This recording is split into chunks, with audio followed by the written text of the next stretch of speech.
I stare a little longer, then go stand on the scale. I could lose weight. That's always been pretty easy for me. 5 pounds, no problem.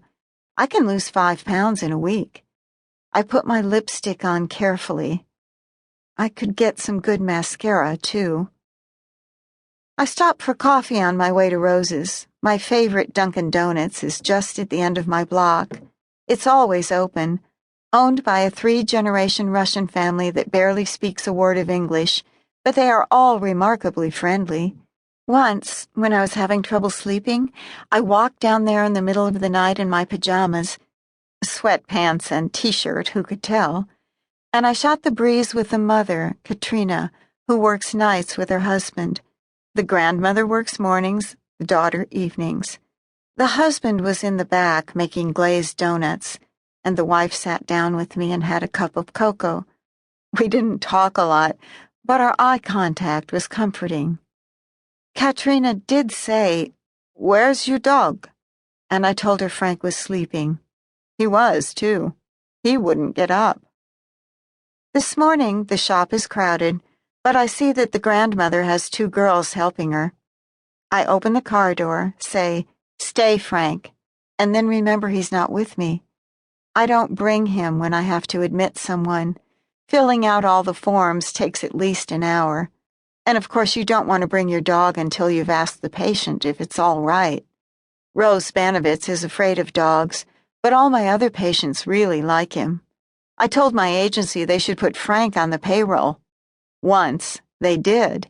At Christmas time, they cut a check for him. "Pay to the order of Frank Dog," it said, and the amount was $5 million. It's in his scrapbook. When I get to Rose's, I see that a few of the lights are out in her hallway. It's hard for me to see when I make my way down to her apartment. The cooked cabbage smell of the place seems even stronger in the dimness. I wonder how long it will take for someone to replace the bulbs. Last time, it took 5 months. When the lights were finally back on, it felt like Las Vegas walking down that hallway. I'm sure the cockroaches were very upset. It's not always that the landlord doesn't respond to the tenants' requests. Sometimes the tenants don't know they can ask, or they don't know how to, or they don't think it's so bad not having hall lights. At least they have electricity in their apartments. Heat, a lock on the door, their very own toilet. And you can't take on everything yourself, although in the beginning I tried. You only end up on the phone all day long. You don't get your own work done. At some point, you have to make a decision. Do I want to run for office, or do I want to take care of these patients?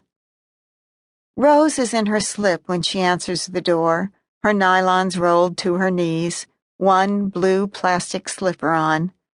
"Oh," she says and starts waving her hands excitedly. "You see, it's my nurse." "Good morning." I come in, close the door. She starts to cry a little. "How you doing, Rose?" I pat her shoulder. "I have no milk," she says. I sit at the foot of her iron bed, carefully made, covered with a formerly white chenille bedspread missing half its tufts. "You don't have any milk, huh?" I rummage in my bag for her chart. "No, and no orange juice." She sits beside me. Her thin hair is up in a bun, about 3,000 bobby pins at work back there, and a black hairnet over it. Still, strands of gray slip and fall, and these she tucks behind her ears. "Did your home health aide come yesterday? Was Tiffany here?" "No, she didn't come." "Oh, Rose, you're supposed to call the agency when that happens. They'll send someone else. Remember?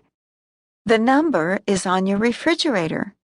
"Oh, yes, I forgot. Okay, it's all right." I look at my watch.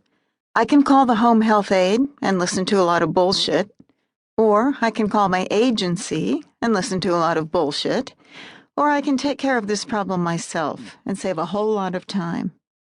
I put my bag down on the floor, zip it closed again.